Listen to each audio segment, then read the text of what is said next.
Nuestra psicóloga de guardia, con Pilar Muñoz.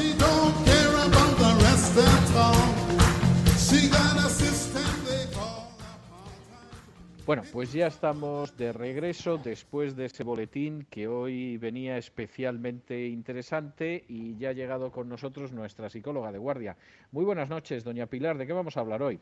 Muy buenas noches, don César, y a nuestros seguidores. Muy bien, pues por la temporalidad que tenemos, que ya se acercan los exámenes, la temida selectividad o los exámenes de los chicos de primaria o de secundaria, vamos a hablar de las dificultades de aprendizaje, sobre todo para los padres, para los tutores o para los profesores, que entiendan bien y que esquematicen bien las diferentes dificultades de aprendizaje, las causas y cómo, sobre todo, diagnosticarlas, porque luego la intervención es mucho más larga, mucho más enjundiosa y requiere, desde luego, una participación del especialista. O sea, no vale una buena intención del padre o un profesor particular. Entonces, vamos a entrar definiendo lo que es una dificultad de aprendizaje. Es un fracaso que puede ser episódico, que puede ser 2 evaluaciones y luego remontar, o mantenido en una o varias materias instrumentales. Es decir, no vale la música ni la gimnasia, sino materias instrumentales básicamente son 2, que es la lengua y sus variantes. Me da igual la lengua materna o vehicular del colegio. Cuando digo vehicular es que puede ser el castellano o, si estamos hablando de Estados Unidos, el inglés. Y la otra materia instrumental es la matemática. Y la matemática y sus derivados, la física, la química. Y que además estos bajones, estos fracasos no se corresponden con la capacidad global del sujeto. Es decir, que los padres o los profesores es aquello que dicen, si el niño vale, pero es vago. Bueno, pues en los vademecums de diagnósticos de psicología no existe el diagnóstico de vago. Siempre hay una causalidad. Puede ser una causalidad psicoafectiva, aunque el vago o sí puede existe. ser una causalidad. Bueno, nosotros decimos que hay una apatía, una desmotivación, y eso es una causalidad siempre psicoafectiva. Bueno. Pero lo que la gente entiende como vago es una atribución que el sujeto le pilla muy, muy difuso y al que se lo atribuye también. Le dices al padre, vamos a enfocar qué es vago, y entonces podemos luego rehabilitar esa pereza, esa indolencia. Y normalmente los términos de vago, lo que estamos entendiendo usted y yo y nuestros seguidores, normalmente suelen ser causas exógenas de opulencia, de saciación o de falta de límites desde que el niño es pequeño. Es decir, que le dan todo y le exigen poco. Entiendo. Básicamente, bien. Entonces, hay 2 factores exógenos que contribuyen decisivamente a las dificultades de aprendizaje. Uno son los factores dispedagógicos, es decir, hay profesores que pueden haber sacado sus oposiciones, pueden saber muchísima. Esto es más frecuente sobre todo en los tramos ya más comprometidos, como puede ser secundaria o bachiller. Es decir, que son profesores brillantes, que dominan mucho la materia, pero hay un desajuste metodológico o didáctico por parte del docente respecto al nivel impartido o a las expectativas desajustadas respecto al discente. He padecido gente así. O sea que lo entiende y lo comparte, ¿verdad? Lo entiendo, lo comparto y lo he padecido. Curiosamente lo he padecido sobre todo en la universidad. Esto es. ¿Qué se creen? Y de hecho, bueno, pues hay profesores de matemáticas que han hecho ciencias exactas que rellenan un montón de pizarras. Ellos es como una autoloa, se sienten como muy inflados, pero el alumno medio, no digo el que está por encima, sino el average, no se entera de nada. Sí. Claro, porque las expectativas de este señor pues es a lo mejor para tercero de ciencias exactas, pero no para un segundo de bachiller. Entonces ahí evidentemente hay un fracaso exógeno externo, pero por una dispedagogía, por mucho que haga el discente. Después estarían los entornos de deprivación estimular y de recursos que tiene el alumno que le impiden acceder al éxito escolar. Es decir, aquello de hay padres que, como ellos no han tenido el entrenamiento cultural y no sienten esa necesidad, viven en un entorno más desclasado, más marginal, pues ellos te dicen, sin poner ninguna atribución ni ningún cliché, pero a lo mejor un padre que tenga una actividad laboral más primaria, pues un fontanero o un peón de la construcción, dice, bueno, pues mi hijo tampoco que se apure mucho, las 4 reglas y ya está. Es decir, eso implica que el muchacho a la hora de tener sus primeros fracasos, tropiezos o dificultades, no va a tener motivación porque detrás no hay un respaldo de ayuda de los padres, ¿no? Todo lo contrario. Esto, la verdad es claro, va siendo cierto, pero poblacionalmente hay menos padres, afortunadamente, que tienen estas características, aunque a verlos haylo. El cómputo general, es decir, la mayor parte de la tarta de dificultades de aprendizaje se la llevan los factores endógenos. Es decir, cuando ya hay un compromiso neurológico por áreas corticales en diferentes áreas del cerebro que están funcionando de manera anómala y que con una resonancia magnética tampoco se ve, pero que cuando se le pone pruebas específicas, el sujeto ve que no alcanza y tiene un CI, una inteligencia media o media alta. ¿Cuáles son estas dificultades de aprendizaje, las características y que pueden comprometer mucho el aprendizaje y facilitar el abandono temprano? La discalculia, la dislexia, la disortografía y la disgrafía. La discalculia es mucho más propia y más prevalente en niñas que en niños. Curioso. La dislexia se reparte por igual y la disortografía y la disgrafía o discaligrafía es más propia de los chicos. Bien, vamos con la discalculia. La discalculia es una ceguera, una dificultad para todos los procesos lógico-matemáticos. Luego hay muchos tipos de discalculia, porque hay discalculia de números y hay discalculia de comprensión verbal, que es la mayoría de las discalculias que se ven en las dificultades de aprendizaje. Es decir, que la niña sabe sumar, restar, dividir y multiplicar, pero como no entiende el problema, no sabe qué aplicar. Entonces aplica una operación porque se espera que aplique la operación, pero es un poco azaroso. Entonces, pues claro, no tiene ningún éxito. ¿Cuáles son los primeros indicadores evolutivos de discalculia? Cuando el niño entra en la guardería, en educación infantil, en kinder, se va entrenando a través de su investigación del entorno en el concepto de cantidad, el concepto de orden, de espacio, de tiempo y de términos verbales. Y es muy típico que los padres digan, uy, mi niño de matemáticas es estupendo porque ya sabe contar hasta 10. Con lo cual ellos asocian saber contar hasta 10, que son seriaciones más vomitivas que de concepto, que el concepto de cantidad. Por ejemplo, al niño le preguntas cuántos años tiene y te dice 3. Dice el padre, ¿ves? Sabe matemáticas. No, ha respondido 3, pero no tiene el concepto de cantidad. El concepto de cantidad empieza a tenerlo cuando empieza a jugar con los otros, con objetos, y empieza a utilizar la cantidad y los términos verbales. Es decir, tengo las palas o las canicas y dejo de tener palas y canicas porque el otro se las ha llevado o yo me he llevado las del otro. Y entonces empieza a manejar el concepto de cantidad, de que no tengo nada, que ese concepto, el concepto del cero, es el último que se adquiere en esas edades de infancia, porque es muy difícil el conjunto vacío como abstracción. El orden es muy importante ver cuando los niños juegan con un mecano, con las muñecas, con cualquier juego, incluso con las pinzas de la ropa o con los cubiertos o con las cacerolas, si hay un orden o hay un caos. Es decir, los niños tienen tendencia, el niño que está caminando por un cálculo positivo, tiene un orden, una sistemática.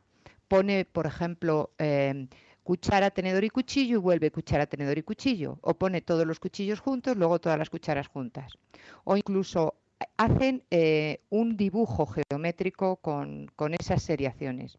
Esos niños están jugando y además están iniciándose en el arte de la lógica matemática. Las matemáticas son, ante todo, una actividad mental. Los números y los signos nos permiten operar con facilidad, pero el primer cacharreo es el mental.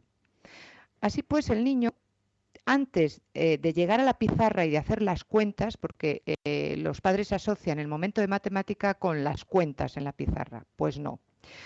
antes tiene que tener, como hemos dicho, el concepto de cantidad a partir de manipular los objetos, de tener muchos, pocos, ninguno, uno. Segundo, número. Tengo uno, tengo dos. Ojo, el número a nivel fonético, porque luego además tiene a nivel gráfico, que un 2 Claro. tiene forma de patito. Después viene que eso no se trabaja bien en los prolegómenos de educación primaria y entonces llegan y ponen en la pizarra el signo, que es una cruz. Y que el niño con educación, por ejemplo, religiosa, dice, ¿y qué tiene que ver ahí la cruz de Cristo con el 3 y el 4? Es decir, el Sí, signo lógico. va, claro, el signo no le dice nada al niño. Sin embargo, ya ha estado entrenado en el concepto de cantidad y las canicas porque el niño ha estado sumando y restando sin poner el signo. Entonces, el signo es lo último y el proceso final es la operación. Es decir, la operación tiene una consecución. Ahí, atención, es donde empiezan las dificultades de la matemática. Y le voy a decir, la gran tragedia en el inicio de la dificultad de la matemática es la decena, porque tenemos un sistema decimal. Entonces, el niño, lo de las unidades, decenas y centenas, que tiene un orden y que el 3 de 30 no es lo mismo que el 3 de 13. Ese concepto del orden y de la decena es muy difícil y ahí empiezan los primeros parones en la matemática. Ese parón es muy silente y el profesor, si no es pedagogo o psicólogo, no se da cuenta porque está evaluando la mecánica que tiene el niño. Y la mecánica que tiene el niño, que son muy listos a esas edades, es o que me lo haga mamá o me fijo en el compañero de al lado. Sí. Entonces, cuando al niño le preguntas, ¿este 3 de unidad es igual? No se le dice unidad. ¿Este 3 de aquí, el último, es igual que este 3 primero? El niño que no ha cogido la decena te dice, claro, es igual. Luego no está enterado. Y ese niño que no está enterado, el siguiente paso, la primera operación que se inicia es la suma y la siguiente es la resta. Y además se inician con este orden, suma sin llevadas y suma con llevadas. El niño lo de las llevadas, claro, como son críos y tienen una lógica muy sencilla pero muy profunda, dice, ¿qué te llevas y a dónde? A mí me hace una gracia que me muero, porque Sí, sí, a ver cómo explicas exactamente. tú a la pobre criatura qué es lo que te llevas y a dónde, ¿no? Entonces, Sí. el niño que no ha cogido la decena, donde viene ya el primer parón es en la resta llevándose, porque la suma tiene la propiedad conmutativa, lo mismo da arriba y abajo, abajo y arriba, pero la resta no. La resta no. Entonces, ahí empieza a acumular dificultades y empieza a ir acumulando retrasos. Pero bueno, el profesor dice que haga más restas, más mecánica, pero el profesor no ha entendido que el niño tiene una laguna que si no se solventa va a dar grandes problemas. ¿Dónde empieza a saltar? Esto empieza en primero y salta en cuarto de primaria, que es donde viene la división. ¿Por qué vuelve otra vez a salir con más virulencia? Porque en la división se ponen en compromiso todas las operaciones, la suma, la resta y la multiplicación. El niño que se ha quedado paralizado en la resta ha saltado a la multiplicación y la ha podido conseguir con éxito, porque la multiplicación es simplemente un registro de memoria vomitivo. 3 por 3, 3 por Sí. 4, 3 por 5, no necesita ninguna abstracción.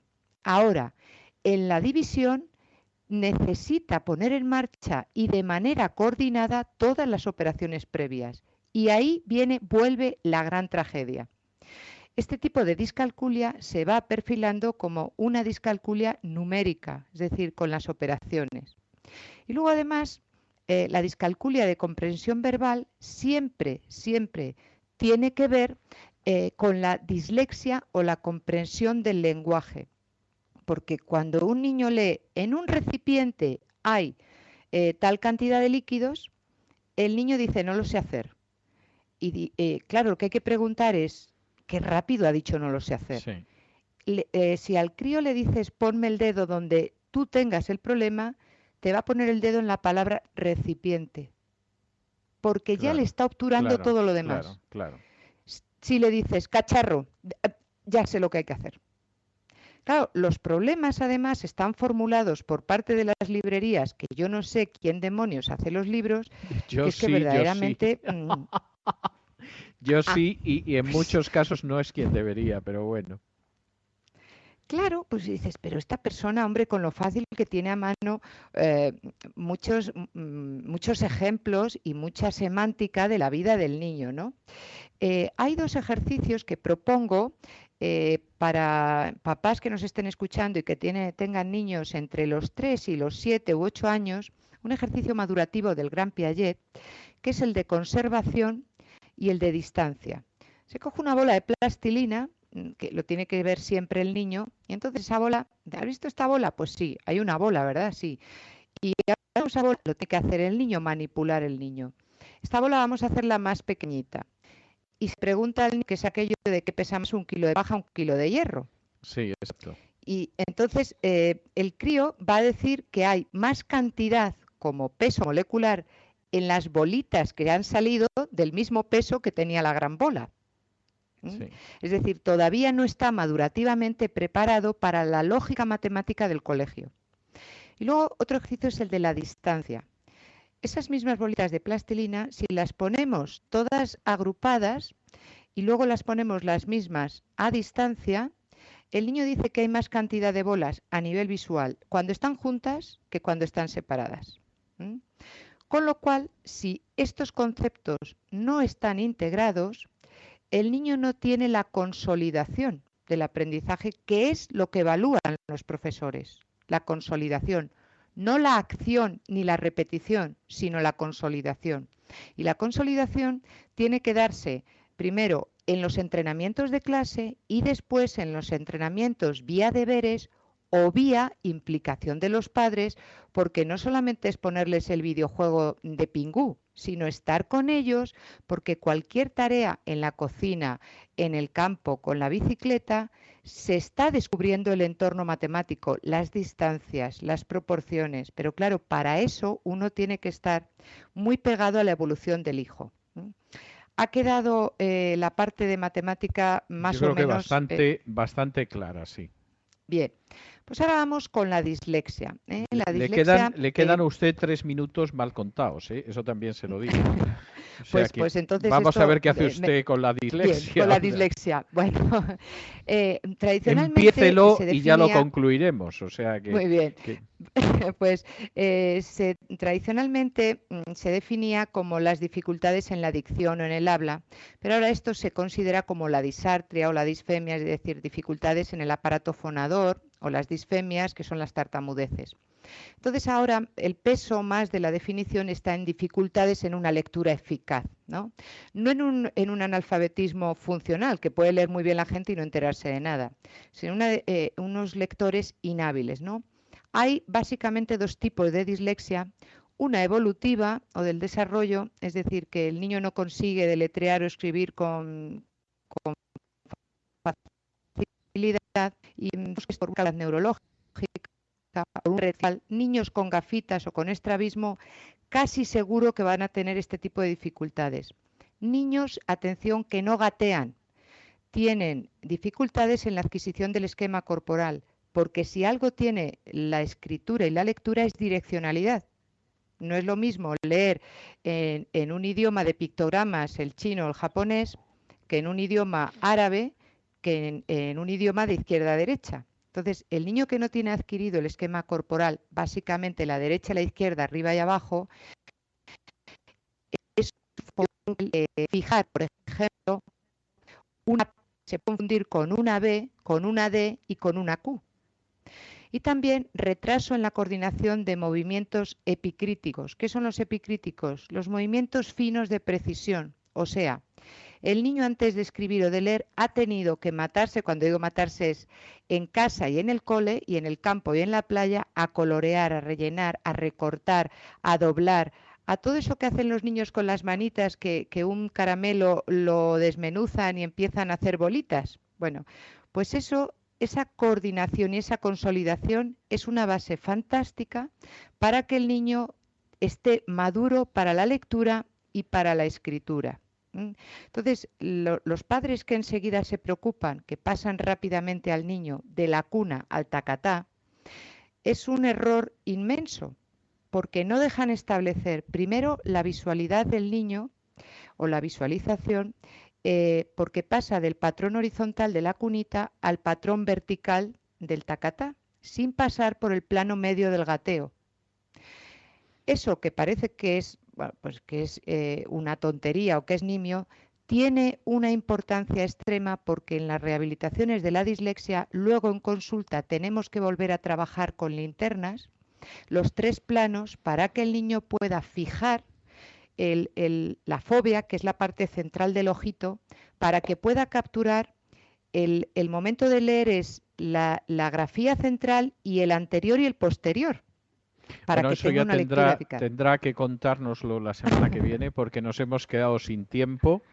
Yo Qué pena. le voy a regalar hoy una canción enormemente hermosa, pero le voy a hacer gracia y no le voy a contar la historia de la canción. Sí le puedo decir que la canción, que está escrita por un creyente que pasó por pruebas terribles, se titula It is well with my soul, es decir, está bien con mi alma. Con mi Y alma. espero que disfrute la canción y, en fin, seguimos hablando de la dislexia, Dios mediante, la semana que viene. Así será, hasta pronto.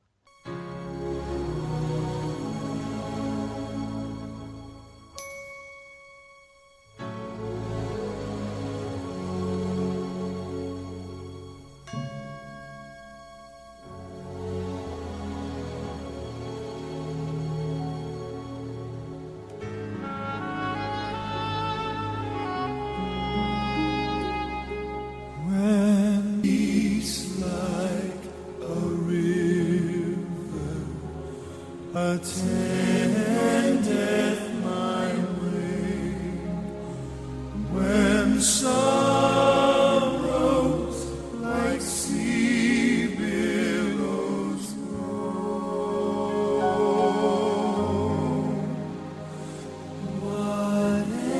whatever my love Thou hast taught me to say, it is well with my soul. It is well